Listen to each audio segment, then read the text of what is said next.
السلام علیکم ورحمۃ اللہ وبرکاتہ۔ شیخ ایک سوال ہے، سوال یہ ہے کہ جو فرض نماز سے پہلے جو اقامت دی جاتی ہے ایک بار اور دو بار، تو اس کی صحیح اس میں سے کون ہے، اور صحیح میں سے دونوں میں سے مضبوط کون ہے دلیل کے ساتھ، اور کیا دونوں جائز ہے بولنا کس صورت تک درست ہے؟ تھوڑا اس کے بارے میں وضاحت فرمائیں تھوڑا ڈیٹیلز میں برائے کرم۔ السلام علیکم ورحمۃ اللہ وبرکاتہ۔ وعلیکم السلام ورحمۃ اللہ وبرکاتہ۔ اللہ رب العالمین آپ کو جزائے خیر عطا فرمائے اور خیر و عافیت میں رکھے۔ آپ کا سوال بڑا ہی اہم ہے اور اس کی ضرورت بھی ہے اور اہمیت بھی بہت ہی زیادہ ہے، کیونکہ عام طور پہ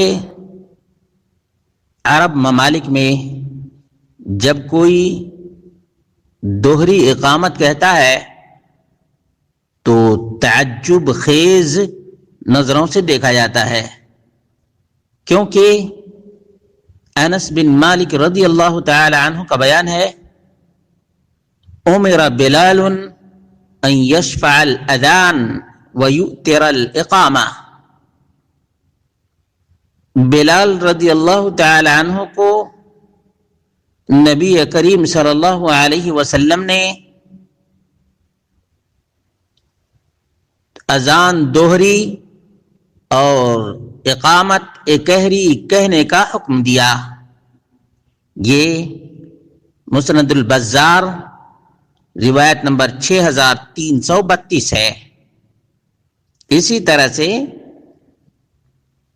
نسائی کبریٰ اور نسائی صغریٰ کے اندر ہے، عن انس ان رسول اللہ صلی اللہ علیہ وسلم امر بلالا ان یشفع الاذان وان یؤتر الاقامہ۔ نسائی کبریٰ 1604 اور صغریٰ 627 کہ رسول مکرم صلی اللہ علیہ وسلم نے بلال کو دوہری اذان اور اکہری اقامت کہنے کا حکم دیا۔ معلوم ہوا کہ اکہری اقامت کہنا ہی نبی مکرم صلی اللہ علیہ وسلم کی سنت اور صحابہ کرام کا تعامل ہے۔ چنانچہ امام ترمذی حدیث نمبر 193 کے تحت ذکر کرتے ہیں، عن انس بن مالک قال امر بلال ان یشفع الاذان ویوتر الاقامہ وفی الباب عن ابن عمر، اور کہتے ہیں وبہ یقول مالک۔ یاد رکھیے گا،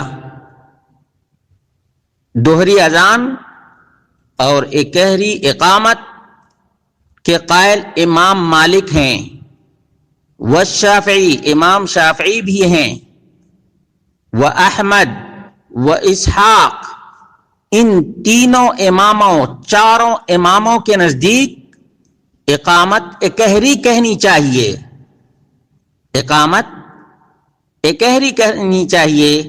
صحیح ابن خزیمہ جلد نمبر 1 صفحہ نمبر 190 پر بھی یہی بات مذکور ہے۔ معلوم یہ ہوا کہ اذان دوہری دینی چاہیے اور اقامت اکہری کہنی چاہیے۔ شرح معانی الاثار حنفی کی کتاب ہے، جلد نمبر 1 صفحہ نمبر 132 اور روایت نمبر 812 ہے، اس میں بھی یہ لفظ ہے امر بلال ان یشفع الاذان ویوتر الاقامہ۔ یہ صریح ترین روایت ہے، حدیث ہے کہ دوہری اذان ہونی چاہیے اور اکہری اقامت ہونی چاہیے، کیونکہ نبی کریم صلی اللہ علیہ وسلم نے اسی بات کا حکم بلال کو دیا تھا، بلال کو اسی بات کا حکم دیا تھا۔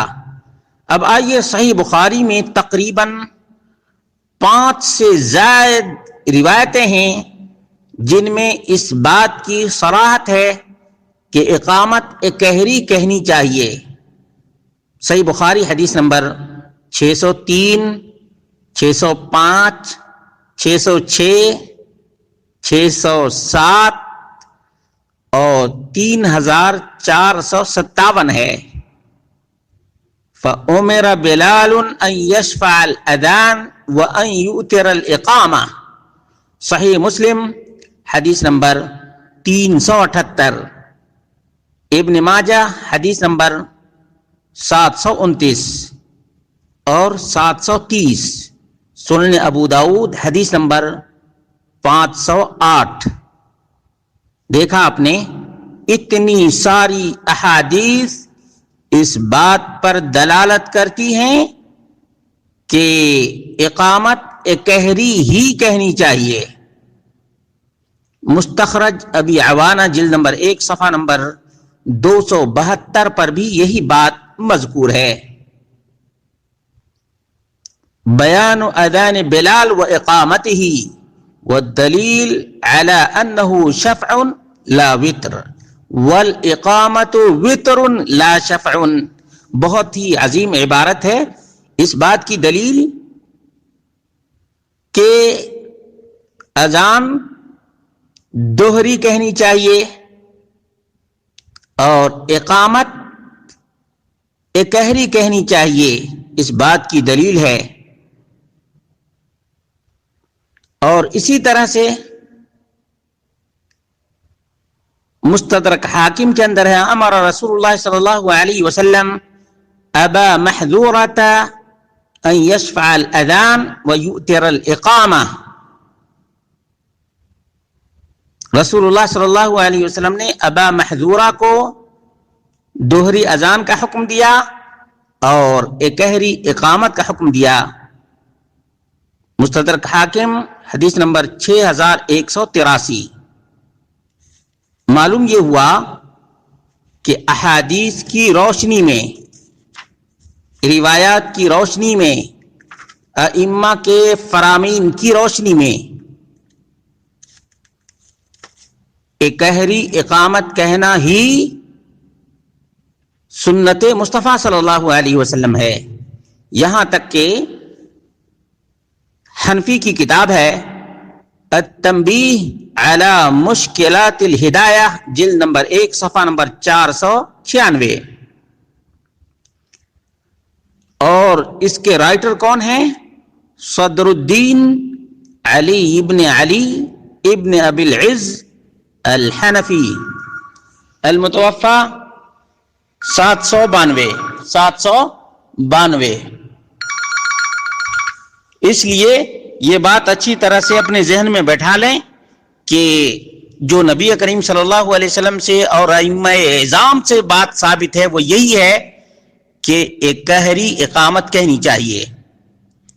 اس میں کیا لکھا ہوا ہے دیکھ لیجئے، فظہر ان المشہور انما هو افراد الاقامہ۔ ظاہر ہو گیا اور واضح ہو گیا کہ ایک قہری اقامت ہی مشہور اور معروف ہے، خلاف مدعاہ صاحب الہدایہ، صاحب ہدایہ نے جس بات کا دعویٰ کیا ہے اس کے برخلاف ایک قہری اقامت ہی معروف بھی ہے اور مشہور بھی ہے۔ یاد رکھیے گا، اور ساتھ ہی ساتھ ان تمام لوگوں کو چیلنج بھی ہے جو لوگ دوہری اقامت پر اصرار کرتے ہیں اور ترجیع کا انکار کرتے ہیں۔ ترجیع کا مطلب یہ ہے کہ اشہد ان لا الہ الا اللہ، اشہد ان محمد رسول اللہ کو آہستہ آہستہ پہلے بول دیا جائے، پھر بلند آواز سے کہا جائے۔ یہ روایت ابو محذورہ کی ہے، کہتے ہیں ان النبی صلی اللہ علیہ وسلم علمہ الاذان 19 کلمہ والاقامہ 17 کلمہ۔ قال الترمذی هذا حدیث حسن صحیح۔ یہ حدیث حسن صحیح ہے۔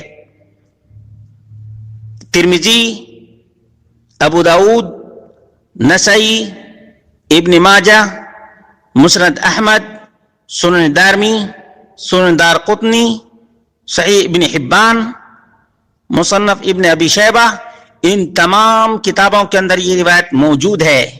نبی مکرم صلی اللہ علیہ وسلم سے وہ روایت کرتے ہیں، کہتے ہیں کہ نبی کریم صلی اللہ علیہ وسلم نے مجھے اذان کے 19 کلمات اور اقامت کے 17 کلمات سکھائے۔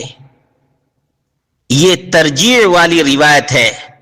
ترجیح کے بغیر اگر کوئی دوہری اقامت کہتا ہے تو یہودی کا طریقہ اپناتا ہے اور آدھی بات کو مانتا ہے، آدھی روایت کو نہیں مانتا ہے۔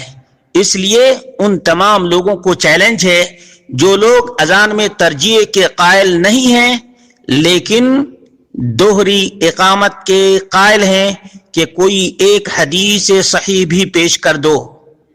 یقین جانیے ان کی تمام فقہ کی کتابیں اور اسی طرح سے جتنی بھی ان کی روایات ہیں تمام کے تمام لا کر بھی اس بات کا کوئی ثبوت فراہم نہیں کر سکتے کہ اذان بلا ترجیح ہو اور اقامت دوہری ہو۔